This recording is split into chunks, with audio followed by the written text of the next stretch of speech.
ayan mga kapisbang, nagkita naman tayo ulit. At nag-pick up tayo kanina.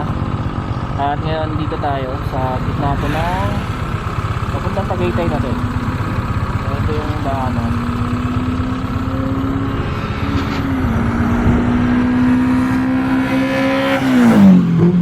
So kung makikita yung lugar na to, napakaganda. Tingnan nyo.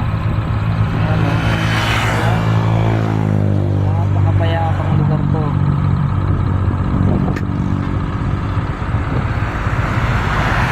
Tapos ngayon kasi syempre December na malamig na, diba?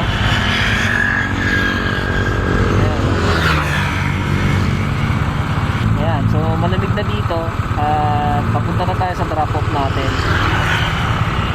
Syempre ngayon kailangan natin pumunta sa malayo dahil kung puro malapit lang wala tayong makakuha, hindi tayo kikita kahit paano, wala tayong may uwi.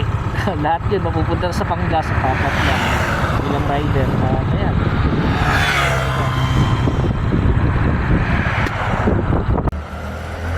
So ito yung ating drop keyboard stand. May kasama tong headset eh. Ayan, headset dito. Ito yung headset. So ito drop na natin. Ito yung natin. So ayun, tapos na tayo mag-drop. Pabalik na tayo. Ito yung bypass road na dinaanan natin. Ito siya kapag dito yung liwanag. Pero nadaanan ko na to ng siguro mga 12 midnight. Ayan.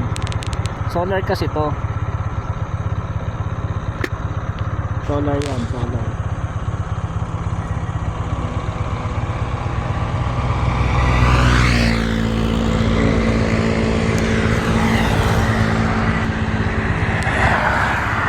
Solar kasi ito yung mga ilaw dito. So pagdating ko dito siguro mahina na yung ilaw nila.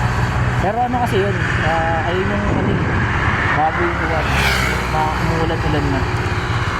Pero dito etong part na to, bypass road to, papuntang Tagaytay, Indang, Mindes. Ayan yung daanan na to.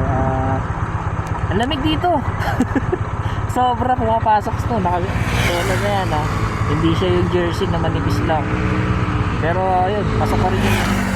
Hindi na ako nakapag-video doon kay drop off kasi parang mainit talaga sila doon kasi maganda ng lugar, mainit at napakalinis.